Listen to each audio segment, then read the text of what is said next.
परिवहन मंत्री प्रताप सरनाईक यांनी काल राज्यभरात रिक्षांना नवे परवाने द्यायला स्थगिती दिली आहे. वाहतूक कोंडी आणि प्रदूषणात होणारी वाढ रोखण्यासाठी रिक्षा परवान्यांना स्थगिती देण्याचा निर्णय घेण्यात आला असून मंत्रिमंडळाच्या बैठकीत यावर पुढील निर्णय घेण्यात येणार आहे. दरम्यान कोल्हापूर जिल्हा 3 आसनी रिक्षा संघटनेनं या निर्णयावर काही प्रश्न उपस्थित केलेत. नवे परवाने देणं थांबलं तर रिक्षा व्यवसायातून होणाऱ्या रोजगार निर्मितीचं काय होणार? वाहतूक कोंडी आणि प्रदूषणाला फक्त रिक्षाच कारणीभूत आहेत का? अन्य वाहनांमुळे प्रदूषण आणि वाहतूक कोंडी होत नाही का? असे प्रश्न उपस्थित करत संघटनेच्या वतीनं प्रादेशिक परिवहन अधिकारी संजीव भोर यांना निवेदन सादर करण्यात आलं.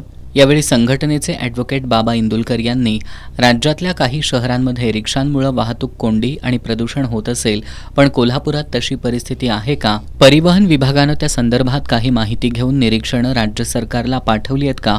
कोल्हापूर शहराचा विचार केला तर शहरांतर्गत वाहतुकीसाठी उपलब्ध असलेली KMT सेवा रात्री बंद झाल्यानंतर प्रवाशांना वाहतुकीसाठी कोणता पर्याय उपलब्ध आहे? वाहतूक कोंडी आणि प्रदूषणाचा निकष कोल्हापूर जिल्ह्याच्या ग्रामीण भागात रिक्षांचं प्रमाणच कमी, तिथं लागू होतो का? अशा प्रश्नांचा भडीमार प्रादेशिक परिवहन अधिकारी भोर यांच्यावर केला. यावर प्रादेशिक परिवहन अधिकारी नवे परवाने स्थगितीचा निर्णय फक्त कोल्हापूरसाठी नाही तर संपूर्ण राज्यासाठी असल्याचं सांगितलं.